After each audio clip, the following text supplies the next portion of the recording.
Victor Echo 6 Golf Charlie Mike. Victor Echo 6 Golf Charlie Mike. Good morning, Greg. You're 5 and 8. QSL Slavko, thank you, and good morning to you. You are 5657, and thanks again for the contact. 7-3, my friend. Today, Greg, 7-3.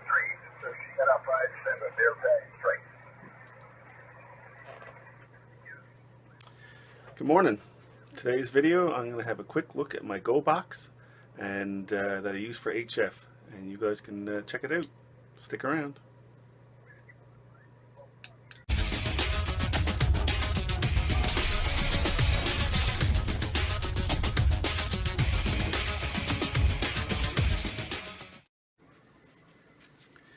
All right, here we go, guys. This is my HF. Kind of a HF Go box, I call it, but it just carries my FC50 power supply, and I have room for a few other things, but I'll show you.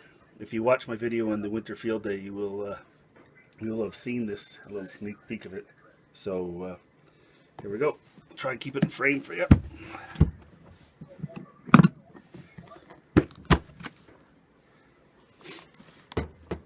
So always carry your owner's manual, especially if it's a radio you don't use a lot, which I don't use this one a ton.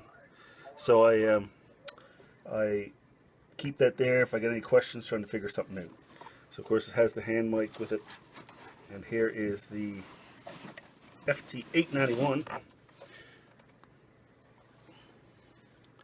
with the FC50 antenna tuner. That is actually a Yaesu antenna tuner. It's built for this radio. Works great. I'm very impressed with it. Worth the money.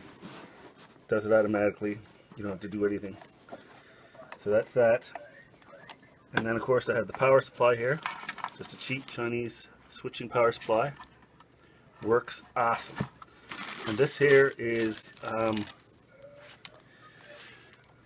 for adding my microphone plug. It's just an extension cable. As you may be able to see, I don't know for sure. They're just extension cables. And because the microphone plugs in behind the front face of this radio, it does have a removable head. You can buy an extension kit. So I'm going to plug this in to the radio, leave this hanging outside. Then I can disconnect this microphone if I want to, and take along my Heil headset with the foot switch, and use that with this radio. Should work just fine. This will make it a lot easier than having to take the face off every time. And as you can see here, I do have a blank space in this area. I think I'm going to put an external speaker here, which if you look at my winter field day YouTube video I used, I like the audio better than just what's coming out of this radio itself. And I still will have room. I'm going to make a spot for my my Zoom 230 antenna analyzer. So that's pretty much it for this video. Again, thanks for tuning in, and please feel free to like and subscribe. I will be doing more videos as time goes on. And again, have a good day. Thanks. 7-3.